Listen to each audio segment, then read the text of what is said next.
Dolgotrajna oskrba starejših na podeželju je velik izziv. Da bi jim omogočili čim bolj samostojno in kakovostno življenje, so v občini Krško s pomočjo evropskih sredstev razvili projekt pomoči na domu, vključno s ponudbo zdravstvene oskrbe v domačem okolju. V letih od 2018 do konca leta 2020 smo v občini Krško uvozili projekt integrirane oskrbe v občini Krško Most. V času pilotnega projekta dolgotrajne oskrbe v občini Krško smo v okviru enote za ohranjanje samostojnosti sodelovali fizioterapevt, delovna terapevtka, socialna delavka pa jaz kot kineziolog. Z tem projektom smo iskali rešitve, kako preseliti storitve, ki so do zdaj bile pravzaprav samo v institucijah, kako jih preseliti v domače okolje, dejansko ponuditi ljudem v svojem okolju, kjer se počutijo varne. Veste, ko si enkrat osebno vpleten v zgodbo, kjer pač eden od staršev ni več v popolnosti sposoben skrbeti sam zase, je pa še vedno čiste glave, se pravi pri polnem razumu, je težko sprejeti odločitev, da gre v dom.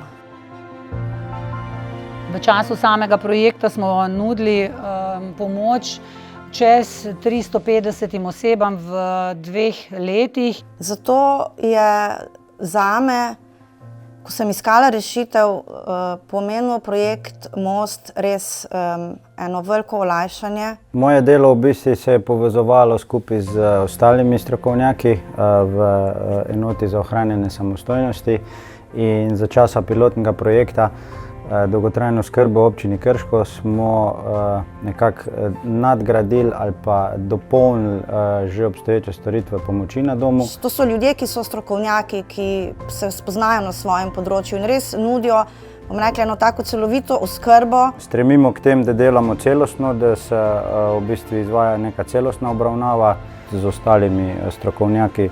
Sodelujemo na tem nivoju, da ima uporabnik, da je podprt z čim več storitvami in s vsebinami.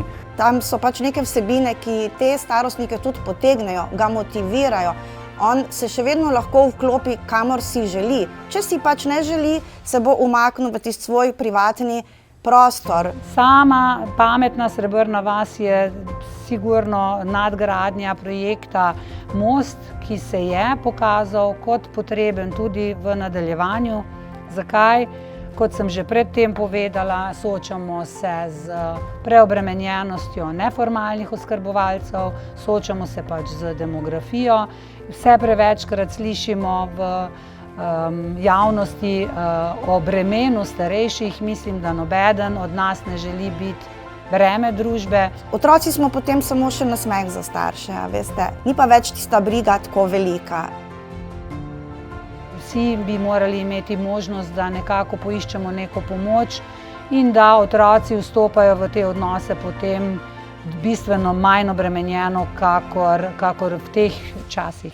Pametna srebrna vas, odlična varianta, ker vsi mi bomo tudi nekega dne stari in vsi mi bomo morali nekako preživeti jesen svojega življenja.